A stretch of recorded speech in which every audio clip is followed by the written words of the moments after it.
Bharat America మధ్య ద్వైపాక్షిక వాణిజ్య ఒప్పందంపై చర్చలు జరగనున్నాయి. 3 రోజుల పాటు జరగనున్న ఈ చర్చల్లో పాల్గొనేందుకు భారత ప్రతినిధుల బృందం వాషింగ్టన్ చేరుకుంది. రెండు దేశాల మధ్య గతంలోనే వాణిజ్య ఒప్పందం దాదాపు ఖరారైన అమెరికా అధ్యక్షుడు విధించిన టారిఫ్లపై ఆ దేశ సుప్రీంకోర్టు తీర్పు నేపథ్యంలో తాజా చర్చలకు ప్రాధాన్యం సంతరించుకుంది. భారత బృందానికి వాణిజ్య శాఖ అదనపు కార్యదర్శి దర్పణ్ జైన్ నేతృత్వం వహిస్తున్నారు. కస్టమ్స్, విదేశాంగ శాఖ అధికారులు కూడా భారత ప్రతినిధి బృందంలో ఉన్నారు.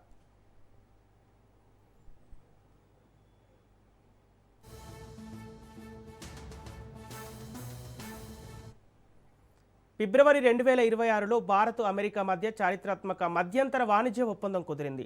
అమెరికా ఉత్పత్తులపై భారత సుంకాలను 18% తగ్గించగా భారత్ అమెరికన్ పారిశ్రామిక వ్యవసాయ ఉత్పత్తులపై సుంకాలను తగ్గించడానికి అంగీకరించింది. ఇది వాణిజ్య సంబంధాలను బలోపేతం చేస్తూ ద్వైపాక్షిక వాణిజ్యాన్ని, ముఖ్యంగా ఫార్మా, టెక్నాలజీ, వ్యవసాయ రంగాల్లో ఎగుమతులను పెంచే అవకాశం ఉంది. ఇదే అంశానికి సంబంధించి పూర్తి డీటెయిల్స్ మా ఇన్పుట్ ఎడిటర్ శ్రీకాంత్ లైవ్ ద్వారా అందిస్తారు. శ్రీకాంత్. సంపత్, నిజానికి అంటే గతంలోనే ఇది ఒక గొప్ప విజయంగా భారత ప్రభుత్వం దీన్ని అంగీకరించడం జరిగింది. ఒక పండుగ వాతావరణంలా చేయడం జరిగింది. అయితే ఏదైతే అమెరికా విధిస్తున్నటువంటి సుంకాలను 18% తగ్గిస్తూ గతంలో వాణిజ్య ఒప్పందాలు కుదరడం జరిగిందో అది పూర్తి స్థాయిలో నివేదికలు బయటికి రాలేదు. సుప్రీంకోర్టు, అమెరికన్ సుప్రీంకోర్టులో ఈ కేసు పరిగణలో ఉన్నటువంటి నేపథ్యంలో దానికి సంబంధించినటువంటి పూర్తి అంశాలు బయటికి రాలేదు. బట్ ఇప్పుడు 3 రోజుల పాటు వాషింగ్టన్లో దీనికి సంబంధించినటువంటి భారత్ అమెరికా ట్రేడ్ డీల్లో భాగంగా భారత బృందం వాషింగ్టన్ చేరుకుంది. 3 రోజుల పాటు ఈ సమావేశాలు జరగబోతున్నాయి. సో దీంట్లో ప్రధానంగా భారత్ సుంకాలను 18% తగ్గించింది. అండ్ భారత్ అమెరికా సంబంధించినటువంటి వ్యవసాయ ఉత్పత్తులపైన కూడా ఇప్పటికీ అమెరికా కొంత ఆందోళన వ్యక్తం చేసింది గతంలో. ఎందుకంటే భారత్ విధిస్తున్నటువంటి సుంకాల వల్ల భారీ అమెరికా రైతులకు ఇబ్బందులు అయ్యేటువంటి ఎదురవుతున్నటువంటి నేపథ్యాన్ని కూడా అమెరికా గతంలో చెప్పడం జరిగింది. మరోవర్ భారత్ పైన కూడా 50% సుంకాలను అమెరికా గతంలో విధించడం జరిగింది.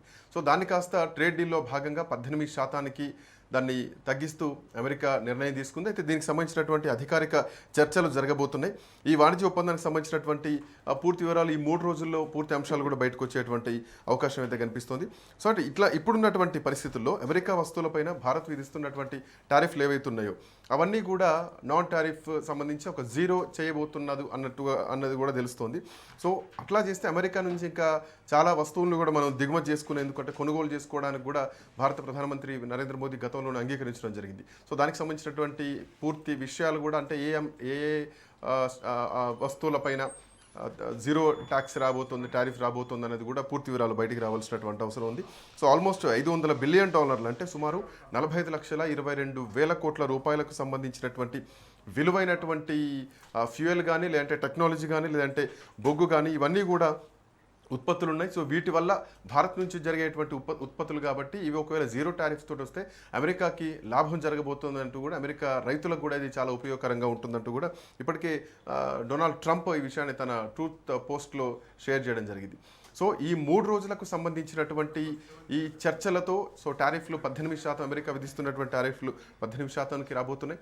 అయితే ఏ అంశాలపైన వేటిపైన సుంకాలు తగ్గబోతున్నాయి అన్నది చూడాలి. సో ప్రధానంగా దీంట్లో వ్యవసాయానికి కానీ, లేదంటే టెక్నాలజీకి సంబంధించినటువంటి విషయం కానీ, ఇంధనంకి సంబంధించినటువంటి విషయంలో కానీ, సో ఈ అంశాలపైన కొంత వెసులుబాటు ఉండేటువంటి అవకాశం, ఎక్కువ ప్రయోజనాలు చేకూరేటువంటి అవకాశం ఇటు భారత్కు, అటు అమెరికాకి 2 దేశాల మధ్య జరగబోతోంది. Sampath. Okay, thank you Srikanth.